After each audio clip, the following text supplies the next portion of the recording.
Welcome everybody to your Lufthansa Group Young Tech Generation panel at the Lufthansa Group CleanTech Hub. My name is Maximilan Döben. I work for zeroG, a Lufthansa Group data science company, and I'm your moderator for today.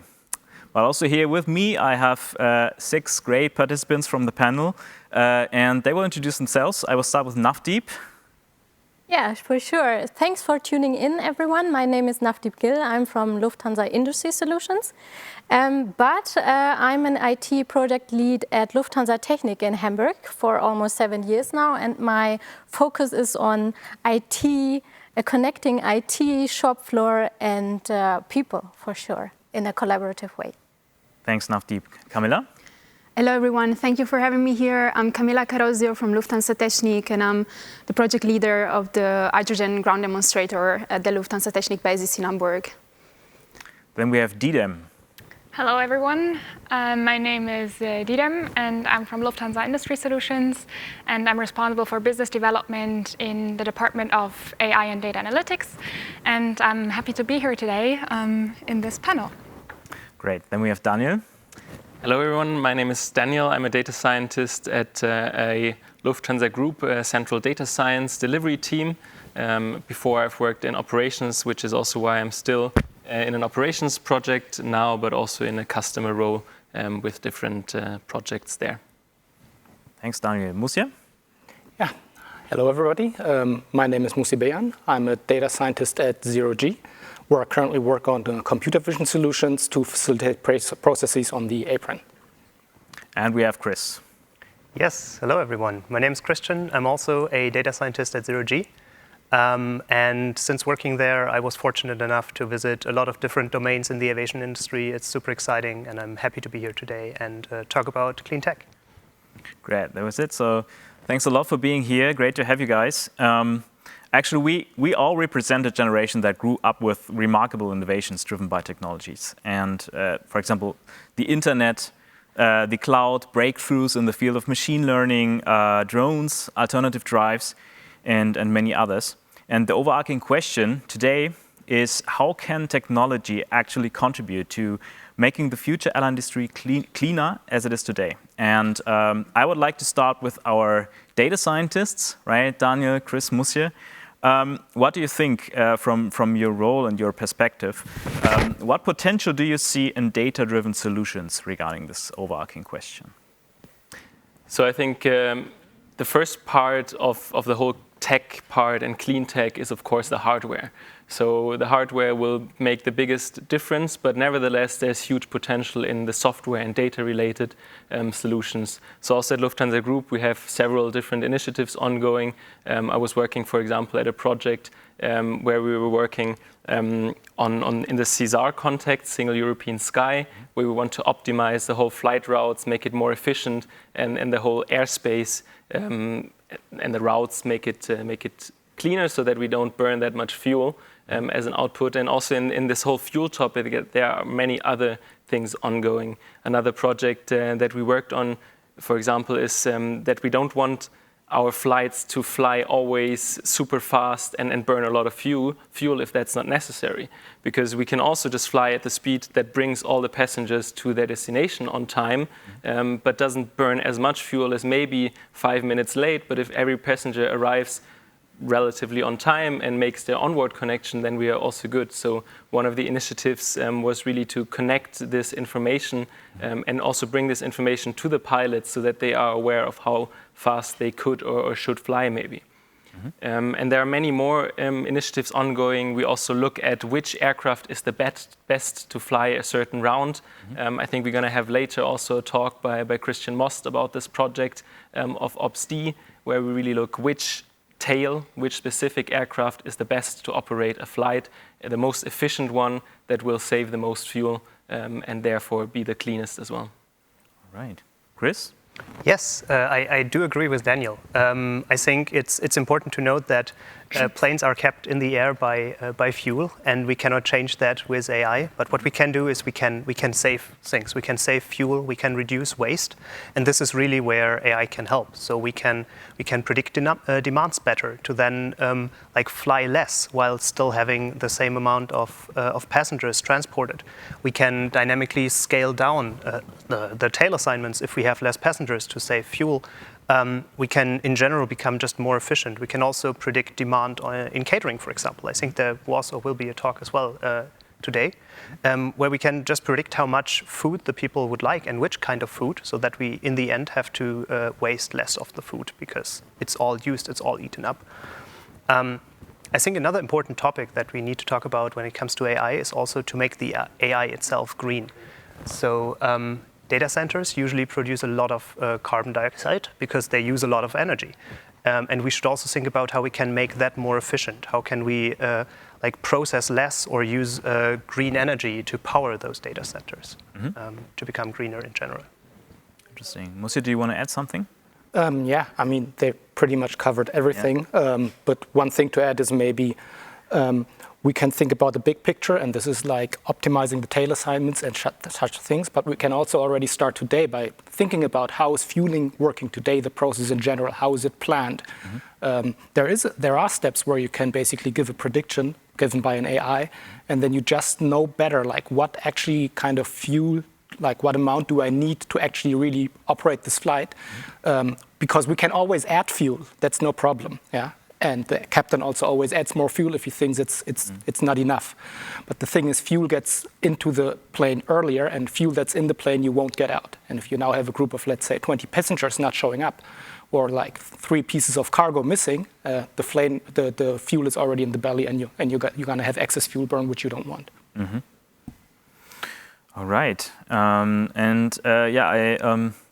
you mentioned already some examples. Do you want to name more, or shall we proceed with the next question?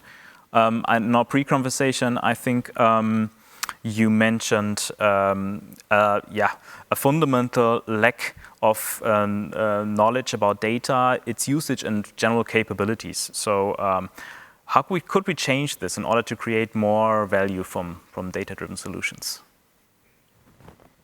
Who wants to start? Should I start? Chris? I can start. Go for it. Yeah. I think it's very important to note that the aviation business is incredibly complex. There are so many little use cases that one could imagine, for example, for sustainability or for saving money as well to reduce cost.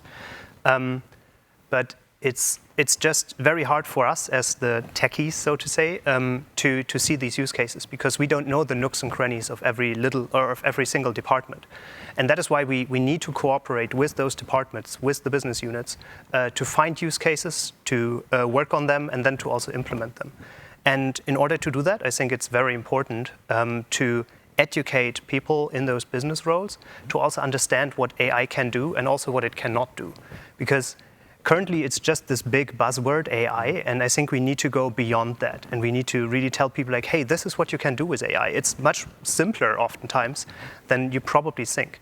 And I think that's where we need to educate people so that then they can identify use cases on their end and then contact the techies and ask them to assist. And then we can find all these use cases to work on.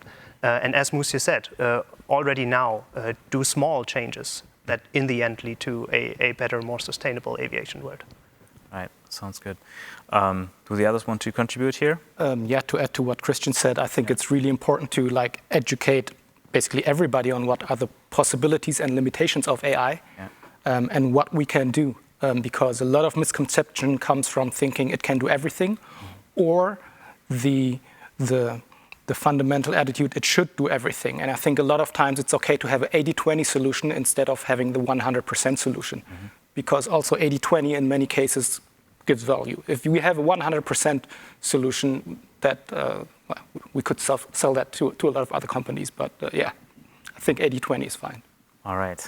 And maybe to add to this, I think if the people are aware of the limitations, that's great, but also we can help them, right? So just by coming up with maybe crazy and ideas that they get that might seem super unrealistic, or that they think in the first moment, no, we cannot do this at all. And then maybe they come to us and we say, hey, yeah, that's not easy, but I think we can find a way to do it, or to get an 80-20 solution at least that helps and supports, because our goal doesn't need to be we're going to change everything at once and everything is going to be perfect, but also small incremental changes can already support the everyday life of the persons, the ops controllers, the people at the stations, but also others. And I think we should really educate also the peoples to not limit themselves in their thoughts, to think big, and then after you've thought big, you can still scale down, and you have to scale down because otherwise you will never get done anything. But this approach of thinking big, of having ideas, and then contacting also us, the data experts, joining together and creating something out of this, I think this needs to be the approach, and also the knowledge of everyone to contact us and to get in contact with us. Thanks a lot, guys. Let's come to the status quo of the data access that we have. Do you think we have access to the right data in the right quality to actually drive sustainability? And can you also give here some examples? Who wants to start? I can start? Yeah, go for it. So I think the first difficult part is always also to know how much the impact is on the sustainability, on in the environment in general. There's many data around. The data is probably scattered in different places. So getting everything together and first of all, getting a status quo of where are we standing with data is a huge challenge. And it's not just a challenge for us as a Lufthansa Group, it's a challenge for every company around.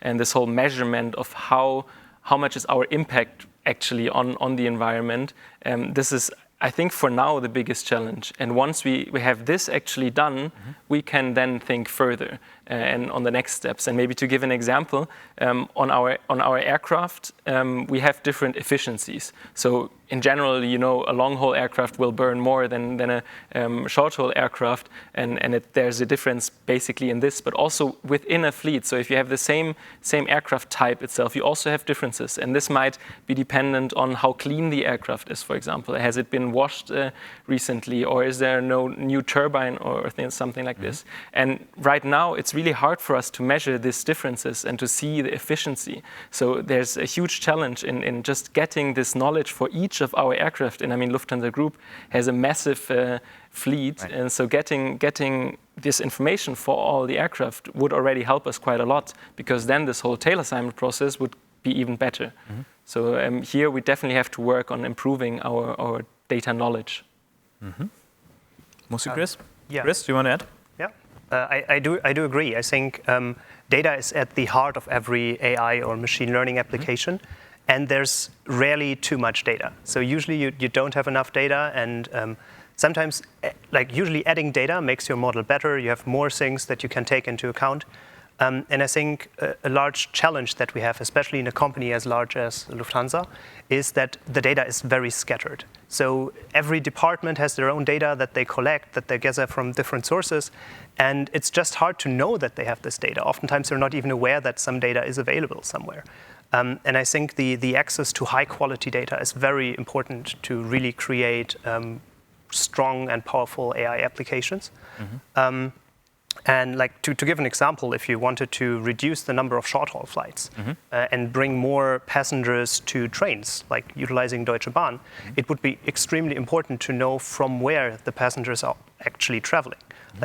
Yes, they fly from Frankfurt, but where do they come from? What train tracks would you need to actually facilitate their journey on the ground and to save flights by that, for example? And this is then data that you would have to collect as well. So it's not just identifying data that we already have, and also thinking about what data we might need, and then thinking about how we can collect that data. Mussie? I think what's also really important is a mind change in what does quality mean? Quality, if the data is good or not once you have the use case identified. Once you have narrowed it down, what do you want to do? The next thing is then access. And access is a technical thing. You just get it or you don't, and where then governance comes into place. And I think there we need a mind change in terms of okay, if there's no GDPR issue and no security issue, then access should be given by default so people can explore on their own. And we should also get into the habit of curating data sets maybe for future use cases. And just like reach some maturity in terms of like curating data sets. That doesn't apply just to us. I think that applies to every organization. Thanks a lot for these very interesting insights into the field of data science. I want to continue now with Camila. So from your role at Lufthansa Technik, what role can technology play in driving sustainability? Yes, so if we compare aviation with other sectors or industries, for example, automotive, we can see that in the past decades, there haven't been many big technological leaps. Basically, the planes that we fly today do not differ too much from those that we flew 20 to 30 years ago. But in this sense, there's like a huge potential towards new technologies and reducing emissions. If you look at the table in which technologies we already have for the short, mid, and long term, we can see that we have sustainable aviation fuels, or SAFs. This is, for example, biofuels or synthetic fuels that will probably come into play in the short term. And if we look at the mid to long term, then probably hybrid to fully electric aircraft will come into place, and in the long term, hydrogen propulsion. However, and this we have experienced in our hydrogen project in Hamburg, all of these new technologies, which are disruptive in a way, come with a lot of challenges. And in this sense, I don't think that technology alone can be the one and only driver for sustainability, but we will need to have an holistic approach, and especially when it comes to hydrogen, consider also some political and framework around it. So, for example, one big point will be certification. If we think about an aircraft that is battery-driven or is flying with hydrogen, there will be very drastic aircraft and engine redesign that will be needed. So this will also mean a long way towards certification and standardization, also on a global scale. Another very important point that we are seeing already in our purchasing processes with the hydrogen demonstrator will be infrastructure. So it's not only about having a plane ready to fly with hydrogen tomorrow. We're going to need an whole infrastructure system that starts from producing green hydrogen and then delivering it to the airports. And at the airports, having a refueling infrastructure, for example, with decentralized electrolyzers that supply the operations in the right quantity at the right time. Another factor that will play a role will also be cost. So if we think about refueling planes with kerosene today, this is pretty much a commodity. It's cheap, it's quick, and we have qualified staff that can provide this service almost everywhere. And we will, in the future, we will need to provide the same economical feasibility for the future operations in order for it to be attractive for airlines and not make flying become like a privilege for few. And one last point that I've also observed now in our project is that in the future, if we will have to deal with technologies like electric airplanes or hydrogen propulsion, there will be a completely new set of skills that will be needed for our staff. And so I think it's very important to start already now to deal with this technology, to really be hands-on, see what it means to handle a medium that is at minus 250 degrees and highly pressurized. What does it mean for our mechanics in our MRO business? What does it mean for the operations? How long does it take? Which subcomponents need more maintenance? And how do we need to readjust our processes so that we can, in 5 to 10 years, be ready when this technology will come into the operations and really be prepared for whatever disruptive technology will come. Yeah. Yeah, that's very interesting. Yeah, right. In our pre-conversation, I remember I told you this example when my parents have now this full electric car and they brought it to the inspection, and the guy at the inspection was almost sad that nothing was to do, right? So this will mean a lot of change for Lufthansa Technik probably in the future. Yeah, of course. So, especially when it comes to hydrogen components, as I said, it's a medium that is in its fluid state. It's held at temperatures that are so-called cryogenic temperatures at minus 250 degrees. And so this will mean a lot of, a different behavior of those components and probably a different maintenance behavior. This is something that we need to start learning now to see which subcomponents get broken more often, where do we need to put attention, how is the heat distribution in the plane, and these are all things that hopefully we will analyze with our demonstrator in Hamburg. All right, very interesting. Thank you very much. Let's come to Didem, Navdeep. In our pre-conversation, you stressed a need for exchange. So I want to ask you, so where do you see potential and expertise, and how do we come together in networks actually to build technologies that drive transformation in the future? Sure. May I start, Didem? I'm happy that Camila already, went from the airline business and the fuel energy topic to Lufthansa Technik. Just give me a little more insight about Lufthansa Technik as well. Lufthansa Technik repairs, and to put it simply, fix aircraft. So this in itself, doesn't it sound like a very, sustainable narrative? But I think there's more homework to be done. And I think a few issues have already been dropped, like where can we gather the data from, etc. So in order to repair something, you need facilities, shop floors, they're run by energy. And the question is this energy not only measured, but is it really run on renewable energy as well? I'm not so sure if we have all the analysis about that. Mm-hmm. And the good thing about what's happening now in the group and at Lufthansa Technik as well, that we try to connect or reach out towards each other, like central functions, like IT, where I'm in, and business functions, that we really try to find a common green pathway for MRO as well. Mm-hmm. And we, for example, by that we found out that we have expert quality management at Lufthansa Technik, operating for years now, doing this, maintaining reports on environmental figures. So obviously there is data there, but they focus on specific procedures. And so we now try to tackle really like, okay, how can we differentiate where IT can put, more value towards it? Like not only the aspects of, is IT sustainable, like what we've discussed, data centers, like is it really balanced?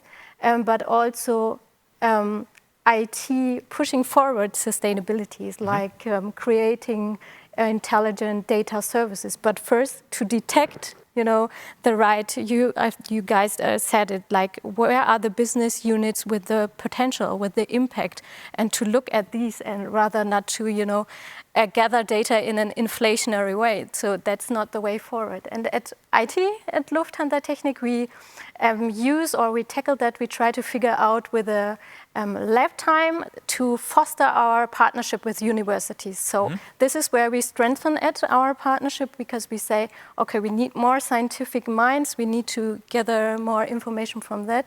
Yeah. Also looking like, on the pathway the next decades, and really to think about, okay, what do we really need to find out, and how to think about intelligent services like energy as a service, or remote energy control or whatsoever. So there's a brainstorming and cooperation, kind of feeling and atmosphere going on, and I hope that really gives a push for the whole Lufthansa Group as well. Right, that sounds great.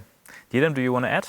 Yeah, just as a supportive comment, so what Navdeep said, it's really about the use cases and collaboration or exchange. And that's why it makes me very happy that we have this CleanTech Hub now, which really stands for exchange in the business units and the tech departments. Because also Christian said it, we cannot just solve the problems with just the tech departments, but we need the business departments to point out their processes, their problems, and of course, they cannot solve it on their own, but with the collaboration, I have a problem, and that's why I also say you always have to start with a problem or either the use case. When you have a problem, you can stress it and then start, okay, what kind of data would I need in order to solve this? And that's where we get to the tech colleagues, where we say, do you have this data? And then, unfortunately, they might say, well, we don't have it yet, but now that we know that you need this for your process, let's try to find ways to collect it.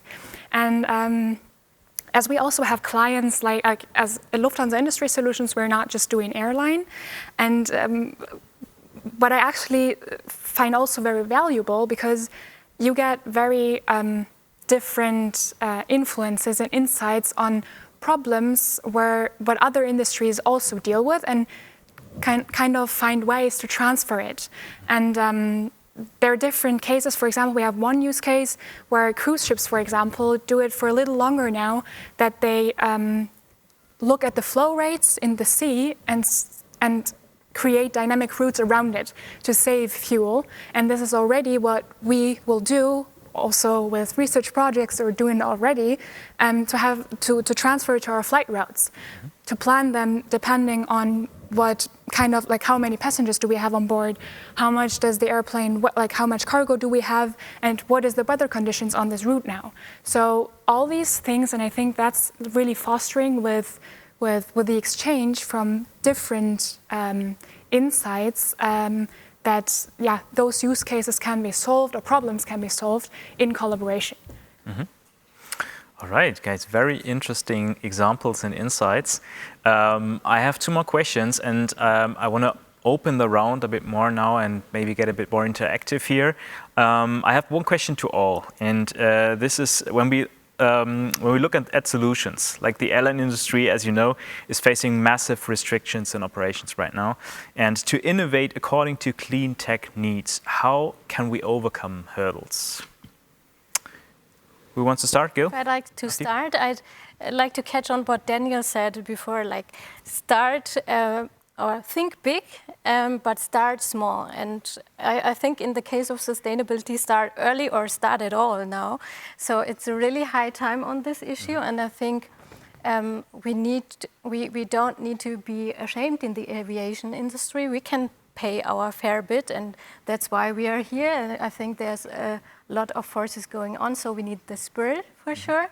And we need to, also cooperate with unconventional partners as well, to look from startups to, the global companies, the usual ones, but also to address public directly, or look at who can fund us from the government. I think the hydrogen operations demonstrator is a good example that how we can, really on a national, international level really cooperate. And I think for me, it's important that since we set up this CleanTech Hub now, it's really clear, crisp, and transparent what clean actually means, because that's so that we don't trap into this greenwashing, thing, because climate neutral on products, for example, in consumer industry, it's so differently interpreted, and it really irritates consumers as well. So I think we can really be, it could be a good start to really find within the group or the sustainability network a strong, clear definition for clean. What do the others think? Daniel? Yeah, I think we just catching up. So I think we really need to be honest also about where we are standing now and where we want to go, because right now aviation industry still has a long way to go in the whole technology. And you said right now there are even more hurdles with the whole crisis. It's difficult to get projects started in a situation where 1 year ago you weren't sure if you would survive as a company. And now we are already thinking ahead of where we want to stand in 2030, but also in 2050. And so we have a plan for the future, but we have huge hurdles also in the mindsets. And I think this is really the challenge of our generation, to convince people that it might be really hard to start now, and it might cost money, and it might require more work than the usual processes and the usual work we were doing. But if we now change our way of working and our processes, implement new use cases as well, this will save so much problems, or will kind of solve so many problems that might come in 10 years only, that we are not seeing now, that we are not facing now. So we really, in this whole climate environment, it's important to think ahead. If you only think for the next year or the next 2 years, that's not enough. We need to really look forward and then convince the people based on where we want to stand in 10 years as well. Because if you tell someone we're going to have to invest a huge amount of money in new aircraft and new technology, also a new technology tool set for us tech people that might be necessary to solve the problems, then everyone will first of all say, okay, hey, let's stop this and let's maybe do something differently first, or keep on going and only do small adjustments. But on this whole sustainability topic, we have to do the big steps. And this doesn't mean that we're going to start with it immediately, I said it before, but we need to really get going and get it started as well. I really liked from our pre-conversation your personal motivation. They said you're half Brazilian and you have seen what happened to the rainforest, right? So, and this is really for our generation a task, like to make some really true change, right? All right. Any more answers to this question, Chris? So I would like to chime in to what you just said. I think we need to be brave a little bit with those AI use cases, because whenever we do something with machine learning AI, there's always a certain risk, because you cannot predict beforehand if it will work or how well it will work.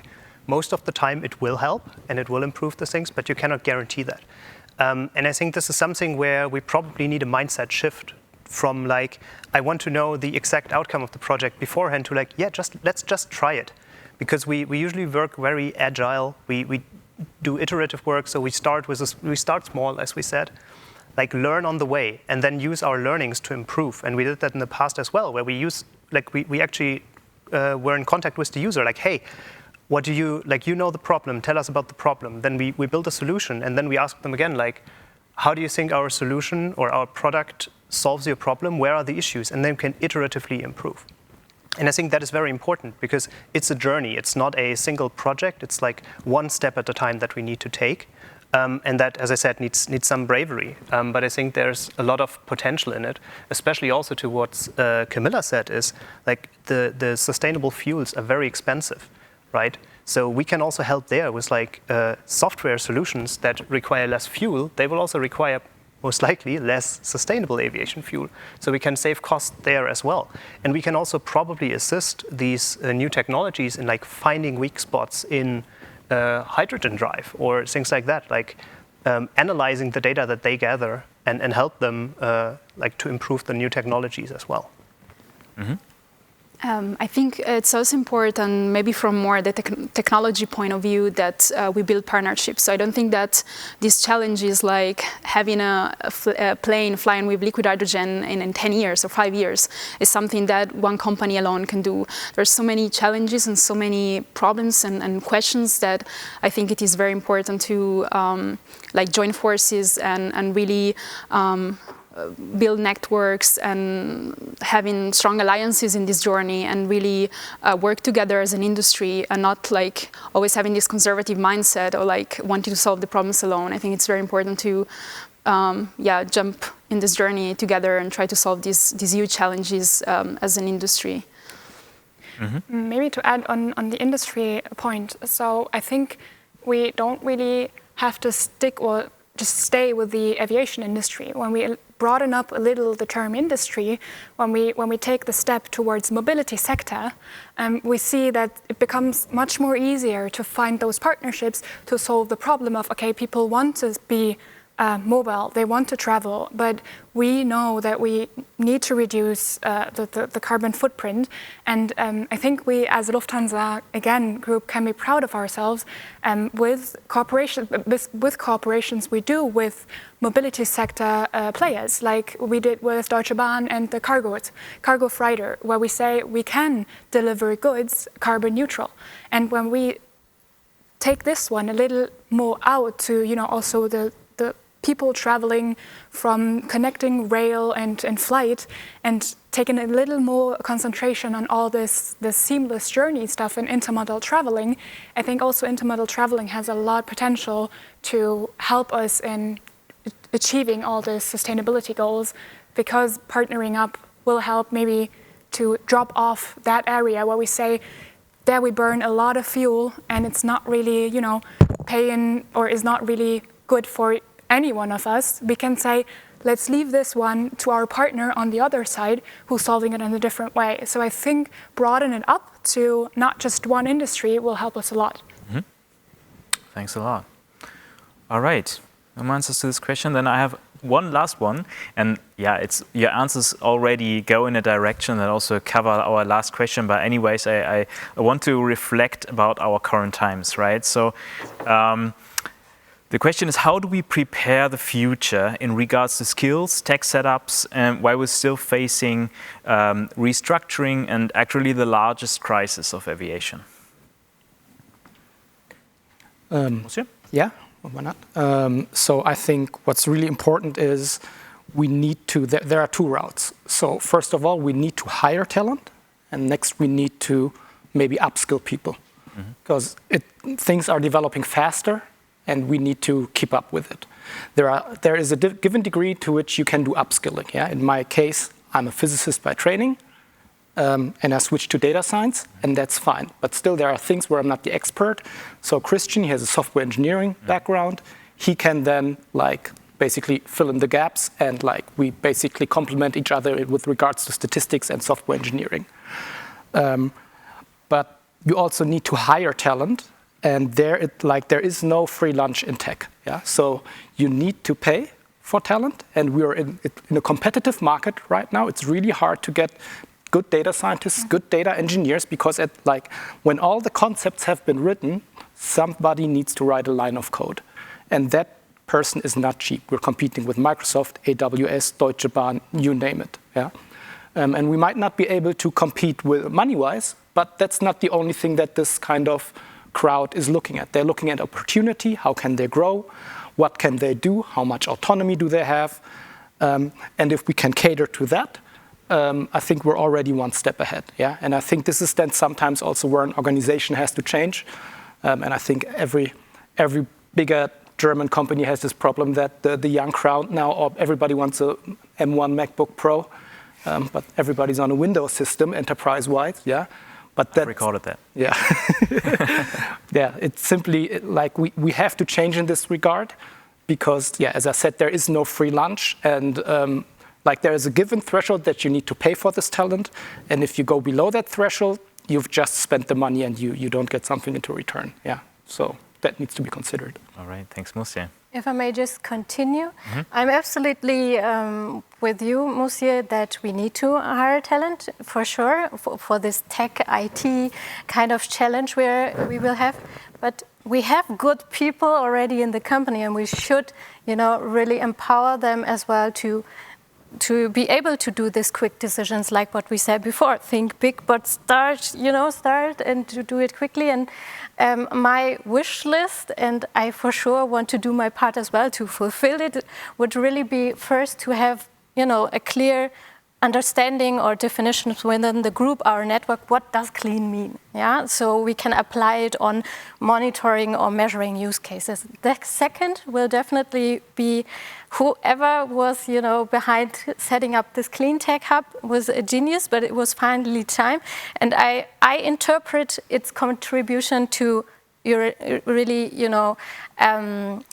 spotting the potential ideas, making the whole group see what they can do and implement them in the units. And third, really I think I already said it, lift the administrative barriers, and then I think we are good on this track on 2050. Though it's challenging, but we can become, a future fit company. But we need to start now until 2030 as well. Just move on. Yeah, I think I do agree with what you both guys said. I think it's now time to lay the foundation for what we want to do in the next decade or decades. And I think there are two very important things that we discovered today. One is the cooperation. So we really need to cooperate between the different technological departments, like Lufthansa Technik, like zeroG with data science, like Lufthansa Industry Solutions, but also with the business units, with the individual departments that are not per se tech, but they should also be educated because they will have the ideas in the end. They know how the processes are and where something can be improved. So we really need their support or the cooperation with them as well. I think that's very important.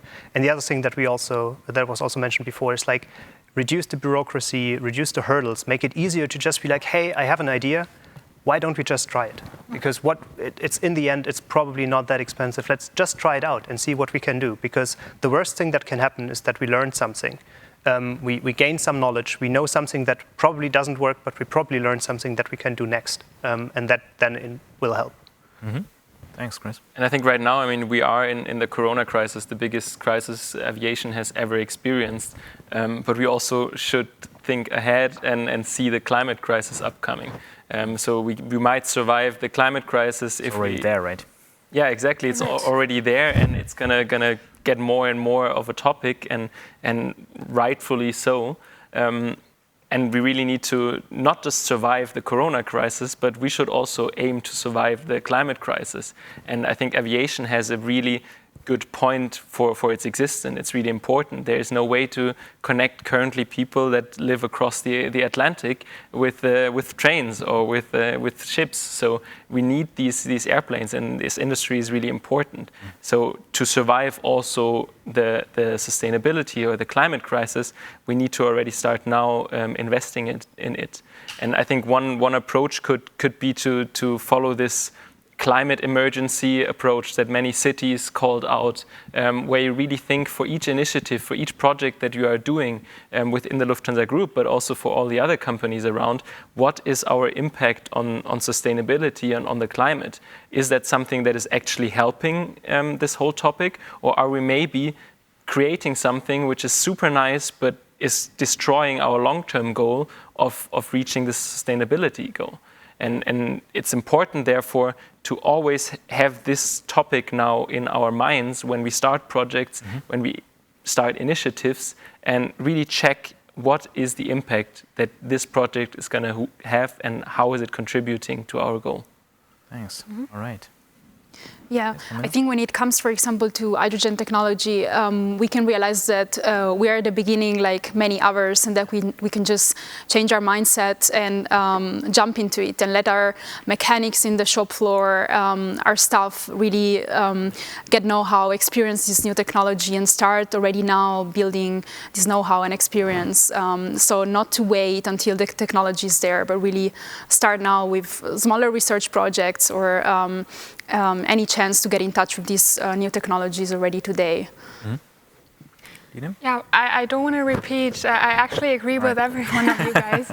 And just to a little more support what Daniel just said, to really select the projects, as we need to know, we need to start small and start now, better yesterday.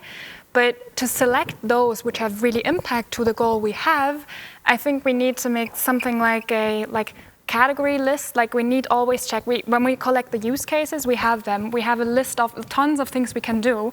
But I think we should prioritize those use cases or those processes where we can check climate, business and strategy, and of course, like as we are still in the crisis and we want to act now, even though we're in the crisis, also that checkpoint of economic impact. So I think with this triangle, we can really prioritize the most impactful projects which we can do now.